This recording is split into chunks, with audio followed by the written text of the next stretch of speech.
Shamatha, shamatha, shamatha. What does that mean? We've been talking about it for the last couple of weeks.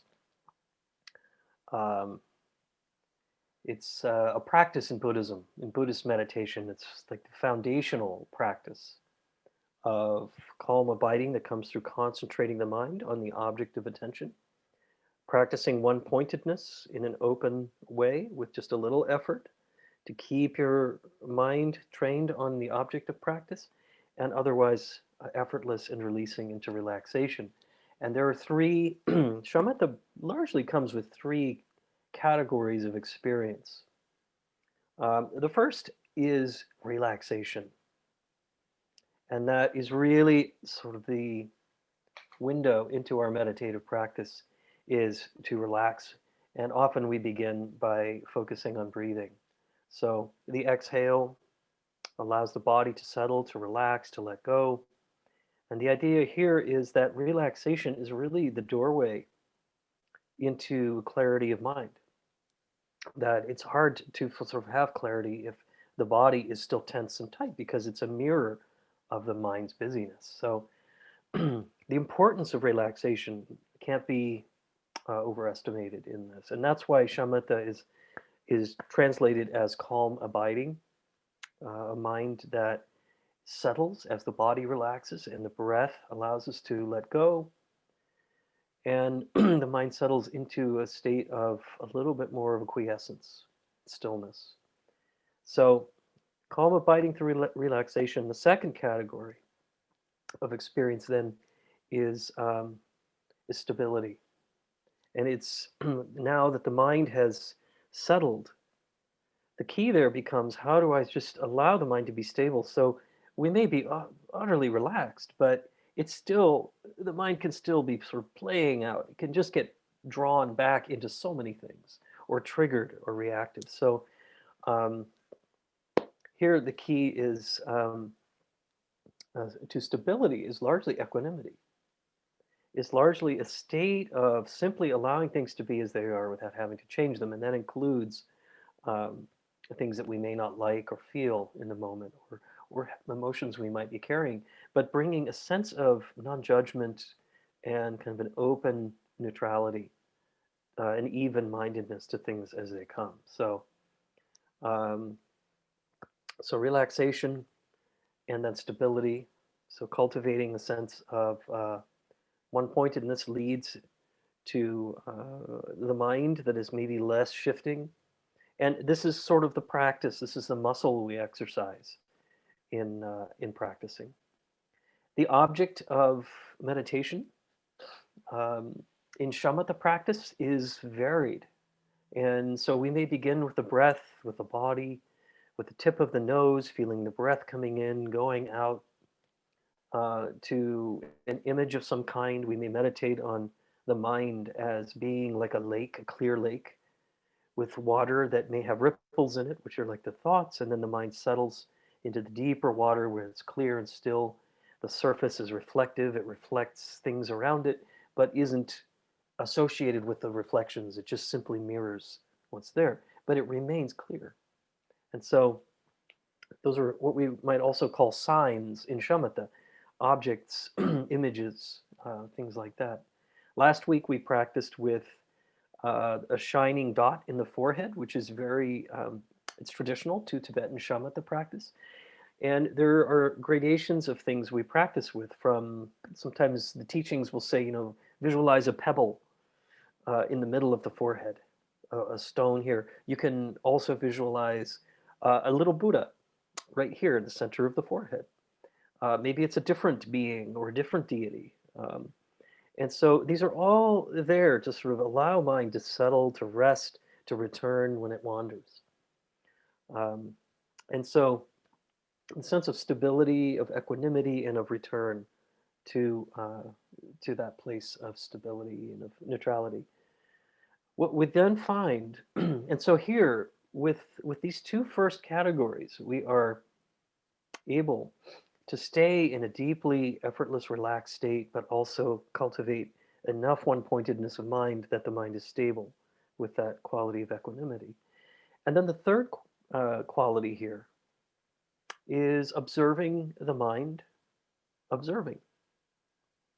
So watching, paying attention to your own awareness, simply watching what is happening. If you like, you can think of it as I'm aware that I'm mindful. I am mindful of all that is arising and dispersing. I am practicing mindfulness. And I am aware that this presence of mindfulness that I bring to things is actually quite natural and open. This is sort of then when the shamatha practice sort of kicks into a higher gear where we are able to abide in awareness effortlessly for a certain length of time. So we have a sense of vividness. And this is really what characterizes the third stage. Relaxation, stability is a mind that is bright and vivid and clear. So that's the third stage.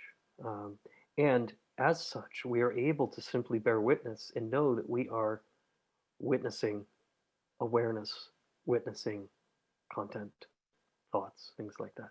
So we don't have to try to make any of this happen. We don't have to try to make the mind make ourselves aware of awareness, but rather we are settling more deeply, and the more relaxed we are, the more stability we have, the more deeply we become aware of that mindful presence, simply self evident, natural, and open and clear. So, clarity. So, what on earth does this have to do with Valentine's Day? That's the question. And I think a good way to practice this, the way it sort of can tie it all together, has to do with our motivation to practice.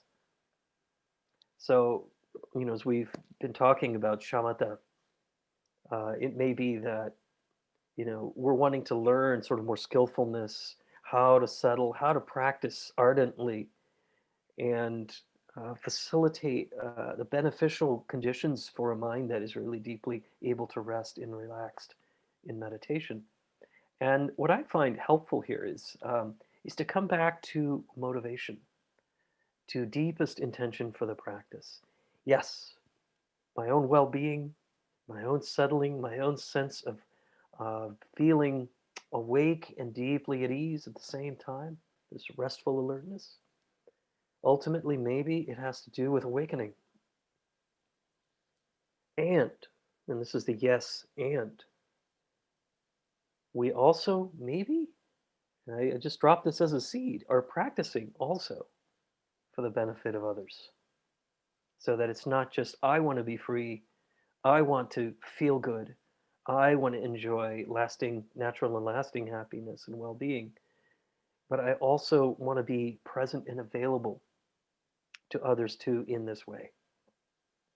I want to show up in a way that can bear witness to whatever is happening, including joy and sorrows of others, but in a way where I'm not fatigued by it and I'm not just sort of thrown off by it. By practicing, maybe here's the link to Valentine's Day, is cultivating a love within the heart for ourselves and for others and for our perhaps our partner, for all beings, whether we experience it as romantic love. I think there's a fine line there, and there are a lot of teachers I know who kind of issue romantic love as second order. It's somehow inferior to big love, right? I don't know that there's that big of a difference. There may be psychologically different things that we do. I remember a teacher of mine once saying, we fall in love and project heaven onto the other person. We project just this paradise, this feelings, all these sort of chemicals that we're feeling with that person and projecting them onto them. And I used to think, oh, come on, I love this person for all these reasons. One, two, three, four, five, six, seven. And then years later, I realized, okay, maybe I am projecting a little heaven onto this person, but maybe that's okay. They're not perfect. I don't expect them to match this vision of heaven, um, but rather be able to laugh at the projection a little bit, and, with a little bit of humor and self awareness there. So, um, Anyway, I think that the roots of that, though, are what in Mahamudra, in this tradition that prizes shamatha practice, and is is really a sense of unity, unity, and it's not just a sort of a psychology of unity. It's not just a way of bringing opposites together and then feeling like, hey, it's all one, but rather it's something that we cultivate in the heart. It's no longer buying into separation, into this separate state, me versus this person or me versus that. Even though we may be distinct and have identities and qualities, and we can enjoy passions that maybe other people don't have, or we can learn from their passions, but there is this more kind of all pervasive underlying unity of heart that is possible. And maybe we feel this together when we meditate on Sunday nights. And so that's the quality. Whenever we're struggling with meditation or the mind is just off the hook, maybe it's helpful to drop into the heart and remember our deepest motivation for practice. What in some what in Tibetan Buddhism we call bodhicitta. So I don't know if any of you have heard this term before, bodhicitta. Bodhicitta is largely it's the mind of awakening. That's literally what it means. And what it really pertains to is that our awakening is directly tied into the well-being and easing of suffering of others. So bodhicitta, B-O-D-H-I, bodhi meaning enlightenment, and chitta, which is mind, consciousness, that it's really a quality of the heart. It's really a quality of compassion, of love, that motivates us to practice too. Um, how we show up, the fact that we have practiced and can emerge from a practice and maybe hold on to it a little bit and show up for someone else creates the environment they experience too. I promise you, with enough practice, one day to the next, it might be different. But through our practice, when we show up, we create the environment that others experience. So there's a lot of good reason to practice, to see that our own cultivation isn't just our own, quote unquote, but frankly, it's a cultivation that is there available to all. In the heart of compassion, of being present, of sharing joy. So Marie told us that her son just got engaged today on Valentine's Day. I mean, I feel so joyful for them, and you know, it's just wonderful. Yeah.